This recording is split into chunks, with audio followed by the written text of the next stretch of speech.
New Zealand के खिलाफ पहले टी20 मुकाबले में अभिषेक शर्मा के बाद हार्दिक पांड्या और रिंकू सिंह ने किया कमाल। टीम इंडिया ने किया ऐतिहासिक स्कोर खड़ा। नमस्कार दोस्तों, स्वागत है आपका एक बार फिर हमारे चैनल में। दोस्तों, भारत और न्यूजीलैंड के बीच आज पहले टी20 मुकाबले का पूरा हाईलाइट वीडियो हम आपको इस वीडियो में बताएंगे कि किस प्रकार से अभिषेक शर्मा का तूफान देखने को मिला। तो इसके बाद हार्दिक और रिंकू सिंह ने भी कमाल करके दिखाया। तो दोस्तों, हम आपको इस मुकाबले का पूरा हाईलाइट वीडियो बताएंगे, लेकिन उससे पहले आप भी भारतीय टीम के इन बल्लेबाजों के लाजवाब परफॉर्मेंस को देखकर खुश हैं तो वीडियो को एक लाइक जरूर कर दें। वीडियो का लाइक टारगेट हमने रखा है मात्र 500 लाइक। और साथ ही आपने भी चैनल पर पहली बार विजिट किया है तो चैनल को सब्सक्राइब करके बेल आइकन जरूर दबा लें। तो चलिए दोस्तों, जानते हैं आज के इस बेहद ही शानदार मुकाबले का पूरा हाईलाइट वीडियो। तो दोस्तों, आज के इस मुकाबले के टॉस की हम बात करें तो यहाँ पर सिक्का उछाला टीम इंडिया के कप्तान सूर्य कुमार यादव ने और गिरा एक बार फिर ये टॉस मिचेल सेंटनर के पक्ष में। यानी कि न्यूजीलैंड की टीम ने आज के इस मुकाबले में टॉस जीतकर पहले गेंदबाजी का फैसला किया तो भारतीय टीम को बल्लेबाजी के लिए आमंत्रित किया। टीम इंडिया आज अपनी एक बेहतरीन प्लेइंग 11 के साथ मैदान पर उतरी। तो वहीं पर इसके बाद शुरू हुआ दोनों देशों का नेशनल एंथम। यानी कि नेशनल एंथम के बाद शुरू हुआ आज का ये महामुकाबला, जहाँ पर टीम इंडिया की तरफ से पारी की शुरुआत करने के लिए संजू सैमसन के साथ अभिषेक शर्मा उतरे। तो पहले ओवर में टीम इंडिया के लिए लाजवाब शुरुआत रही, जब पहले ओवर की आखिरी गेंद पर जैकब डफी को अभिषेक शर्मा ने एक लाजवाब शॉट खेला और गेंद को स्ट्रेट बाउंड्री लाइन के पार सीधे साइड स्क्रीन पर डाला और जड़ दिया एक कमाल का छक्का अभिषेक शर्मा ने। और पहले ओवर में ही लाजवाब शुरुआत टीम इंडिया के लिए कर डाली।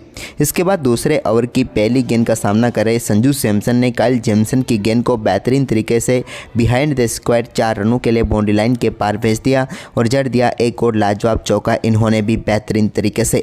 वहीं पर इसके बाद काइल जेमसन एक बार फिर इस ओवर की चौथी गेंद को लेकर आए तो संजू सैमसन ने यहां पर भी मिड विकेट बाउंड्री लाइन की तरफ एक और लाजवाब शॉट खेला, बल्ले का मुंह खोला और गेंद को 4 रनों के लिए फिर से बाउंड्री लाइन के पार भेज दिया। लेकिन इसके बाद काइल जेमसन के सामने संजू सैमसन एक खराब शॉट खेल बैठे और अपना विकेट गंवा बैठे। उन्होंने गेंद को यहां पर सिर्फ सॉफ्ट तरीके से फ्लिक करने की कोशिश की, लेकिन गेंद सीधे यहां पर पहुंच गई फील्डर के हाथ में, जहां पर सचिन रविंद्र ने कोई भी गलती नहीं की और काइल जेमसन को यहां पर सफलता मिल गई। संजू सैमसन जो अच्छी बल्लेबाजी कर रहे थे, लेकिन 7 गेंदों पर 10 रन बनाकर पेविलियन लौट गए। लेकिन इसके बाद नए बल्लेबाज ईशान किशन उतरे तो उन्होंने दूसरे ओवर की आखिरी गेंद पर एक शानदार चौके के साथ अपनी पारी का बेहतरीन आगाज कर दिया। इन्होंने भी गेंद को सामने की तरफ 4 रनों के लिए बाउंड्री लाइन के पार भेज दिया। तो वहीं पर इसके बाद तीसरा ओवर लेकर आए जैकब डफी के सामने भी तीसरी गेंद पर एक बार फिर से शानदार शॉट यहां पर खेला ईशान किशन ने और एक बार फिर से गेंद को बेहतरीन तरीके से बाउंड्री लाइन के पार भेजा मिड विकेट की तरफ और एक और शानदार चौका इनके बल्ले से देखने को मिल गया। तो वहीं पर इसके बाद तीसरे ओवर की 5वीं गेंद पर जैकब डफी ने शानदार वापसी की और यहां पर पेविलियन भेज दिया ईशान किशन को। उनका बेहतरीन कैच मार्क चैंपमैन ने पकड़ा और समाप्त हुई ईशान किशन की पारी। 3 साल के बाद टीम इंडिया में वापसी की, लेकिन 5 गेंदों पर 8 रनों की पारी खेलकर वो चलते बने। इसके बाद कप्तान सूर्य कुमार यादव क्रीज पर उतरे तो उन्होंने भी तीसरे ओवर की आखिरी गेंद पर चौके के साथ ही आगाज किया और गेंद को बाउंड्री लाइन के पार भेज दिया बेहतरीन तरीके से कवर की तरफ और चौके के साथ इन्होंने भी अपना खाता खोल लिया। इसके बाद इनका शानदार परफॉर्मेंस आगे भी जारी रहा। जब क्रिस्टन क्लार्क गेंदबाजी करने आए तो चौथे ओवर की 5वीं गेंद पर इन्होंने एक बार फिर से शानदार शॉट के जरिए गेंद को मिड ऑफ की तरफ बाउंड्री लाइन के पार भेजा और अपनी पारी का दूसरा चौका यहां पर सूर्या ने जड़ दिया। लेकिन इसके बाद अभिषेक शर्मा ने फिर से कमाल करना शुरू किया 5वें ओवर की पहली गेंद पर, जब उन्होंने काइल जेमसन की गेंद को बड़े शॉट में तब्दील करते हुए सीधे पहुंचा दिया स्टैंड में और जड़ दिया एक और कमाल का छक्का। कमाली तरीके की बल्लेबाजी अभिषेक की देखने को मिली। तो वहीं पर इसके बाद 5वें ओवर की 5वीं गेंद पर भी उन्होंने एक बार फिर से बड़ा शॉट खेला और इस बार भी गेंद को डीप मिड विकेट के ऊपर से स्टैंड में पहुंचाया लाजवाब छक्के के लिए। कमाल तरीके की बल्लेबाजी अब अभिषेक शर्मा की यहां पर जारी थी। इसी बीच छठा ओवर लेकर आए क्रिस्टन क्लार्क की दूसरी गेंद पर भी इन्होंने एक और लाजवाब शॉट खेला और इस बार एक्स्ट्रा कवर के ऊपर से गेंद को 6 रनों के लिए बाउंड्री लाइन के पार भेज दिया और भारतीय टीम के स्कोर को काफ़ी तेजी से आगे बढ़ाया। इसके बाद छठे ओवर की चौथी गेंद पर सूर्य कुमार यादव ने भी क्रिस्टन क्लार्क की एक और गेंद को लाजवाब तरीके से स्कूप शॉट के जरिए बाउंड्री लाइन के पार भेज दिया। आप इसे सुपला शॉट भी कह सकते हैं। सूर्या ने काफ़ी दिनों के बाद इस शॉट का प्रयोग किया। तो वहीं पर इसके बाद 7वें ओवर की 5वीं गेंद पर अभिषेक शर्मा ने अपनी पारी का पहला चौका बैकफुट से कट लगाकर गेंद को बिहाइंड द स्क्वायर चौके के लिए बाउंड्री लाइन के पार भेज कर किया। इसके बाद 8वां ओवर लेकर आए फिलिप तो इस ओवर में तो कमाल ही कर दिया। ग्लेन फिलिप्स की पहली गेंद पर अभिषेक शर्मा ने एक बार फिर से कवर के ऊपर से एक्सीलेंट शॉट खेला और गेंद को 4 रनों के लिए बाउंड्री लाइन के पार भेजा। मिसफील्ड के जरिए यहां पर अभिषेक को चौका मिला। तो इसकी अगली ही गेंद पर भी उन्होंने एक बार फिर से गेंद को शानदार तरीके से कट किया और बैकवर्ड पॉइंट की तरफ एक और शानदार चौका यहां पर भी उन्होंने जमा दिया। यानी कि शुरुआती 2 गेंदों पर 2 चौके उन्हें मिल चुके थे। लेकिन इसके बाद 8वें ओवर की तीसरी गेंद पर भी एक बार फिर से अभिषेक शर्मा ने शानदार शॉट खेला और इस बार भी गेंद को शानदार तरीके से बाउंड्री लाइन के पार भेजा। फील्डर क्रिस्टन क्लार्क ने एक बार फिर से मिसफील्ड की और लगातार 3 चौके यानी कि चौकों की हैट्रिक अभिषेक शर्मा ने पूरी कर डाली। इसके बाद ओवर की चौथी गेंद पर लिए एक शानदार सिंगल के साथ ही दमदार बल्लेबाजी करते हुए अभिषेक शर्मा ने अपने टी20 कैरियर की 7वीं 50 पूरी कर डाली और ये 50 मात्र 22 गेंदों पर आई और टीम इंडिया के स्कोर को कमाल तरीके से इन्होंने आगे बढ़ाया और लाजवाब बल्लेबाजी करते हुए सूर्य कुमार यादव के साथ एक साझेदारी के चलते स्कोर में तेजी से इजाफा किया। इसके बाद अभिषेक शर्मा ने 9वें ओवर की चौथी गेंद पर भी एक शानदार शॉट यहां पर खेला जिस पर गेंद को बाउंड्री लाइन के पार उन्होंने भेज दिया। तो वहीं पर यह शानदार परफॉर्मेंस दोनों बल्लेबाजों का जारी रहा और टीम इंडिया का स्कोर अब 10वें ओवर से पहले ही 100 रनों के पार पहुंच गया था। इसी बीच सूर्य कुमार यादव ने इस सोडी के 10वें ओवर की 5वीं गेंद पर भी एक और शानदार चौका यहां पर लगा दिया। भारतीय टीम अब कमाल तरीके से आगे बढ़ रही थी। लेकिन तभी न्यूजीलैंड की टीम के कप्तान ने भारतीय टीम के कप्तान सूर्य कुमार यादव को पेविलियन भेज दिया।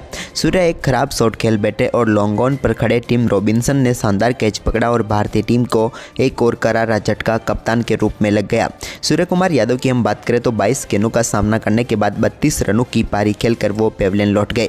लेकिन इसके बाद अभिषेक शर्मा ने अपने खेल को और भी आक्रामक कर दिया। 12वें ओवर की पहली गेंद पर उन्होंने इस सोडी की गेंद को शानदार तरीके से 4 रनों के लिए बाउंड्री लाइन के पार भेज दिया।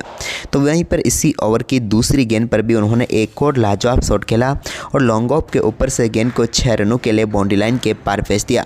यहां पर कमाल का एफर्ट जरूर देखने को मिला डेरिल मिचेल का, लेकिन वो छक्का नहीं रोक पाए। तो वहीं पर इसकी अगली ही गेंद पर तो इन्होंने मिड विकेट की तरफ बड़ा अटैक करते हुए एक और गेंद को लाजवाब तरीके से 6 रनों के लिए बाउंड्री लाइन के पार भेज दिया और अभिषेक का एक और कमाल का छक्का यहां पर देखने को मिला।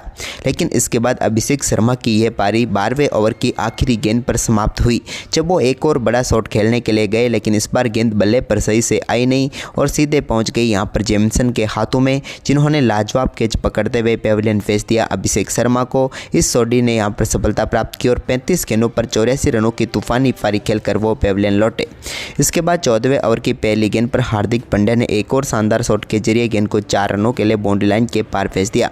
लॉन्ग ऑफ के ऊपर से इनका शानदार चौका यहां पर देखने को मिला। तो वहीं पर 14वें ओवर की तीसरी गेंद पर भी इन्होंने एक बार फिर से शानदार शॉट खेला, लेकिन इस बार शिवम दुबे के बल्ले से लाजवाब शॉट देखने को मिला, जहां पर उन्होंने गेंद को 6 रनों के लिए बाउंड्री लाइन के पार भेजा स्क्वाड लेग के ऊपर से। थोड़ी सी शॉर्ट गेंद को बाउंड्री लाइन के पार भेजने में ये कामयाब हुए। तो वहीं पर 14वें ओवर की चौथी गेंद पर भी शिवम दुबे एक खराब शॉट खेल बैठे और काफ़ी शानदार तरीके से यहाँ पर कैच पकड़ा, या फिर यूँ गए तो सॉफ्ट डिसमिसल के चलते आउट हुए। कोटिन बोल्ड आउट होकर पेविलियन लौटे शिवम दुबे और एक और सफलता यहाँ पर जेमिसन को मिल गई। हम बात करें शिवम दुबे की तो 4 ही गेंदों का सामना किया और 9 रनों की पारी खेलकर वो पेविलियन लौट गए।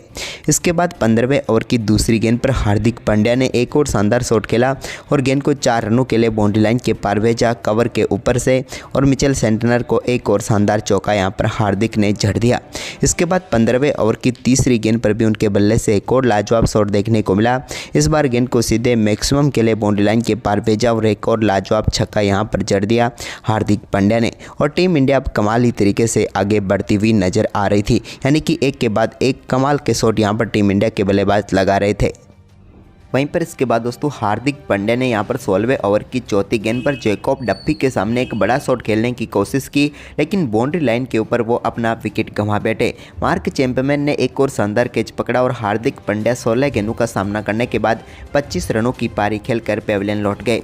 इसके बाद यहाँ पर नए बल्लेबाज के तौर पर क्रीज पर उतरे रिंकू सिंह के साथ अक्षर पटेल, लेकिन इसी बीच 17वें ओवर की दूसरी गेंद पर रिंकू सिंह ने एक शानदार चौके के साथ गेंद को बाउंड्री लाइन के पार भेज दिया स्ट्रेट बाउंड्री लाइन के पार। तो वहीं पर इसके बाद 18वां ओवर डालने आई क्रिस्टन क्लार्क की दूसरी गेंद पर भी एक और लाजवाब शॉट यहां पर रिंकू सिंह के बल्ले से निकला और गेंद को इन्होंने शानदार तरीके से लॉन्ग लेग के ऊपर से स्टैंड में पहुंचाया और अपनी पारी का पहला छक्का यहां पर रिंकू सिंह ने जड़ दिया।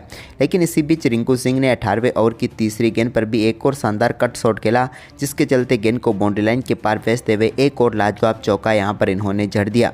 कमाल बल्लेबाजी एक बार फिर से रिंकू सिंह के बल्ले से देखने को मिली।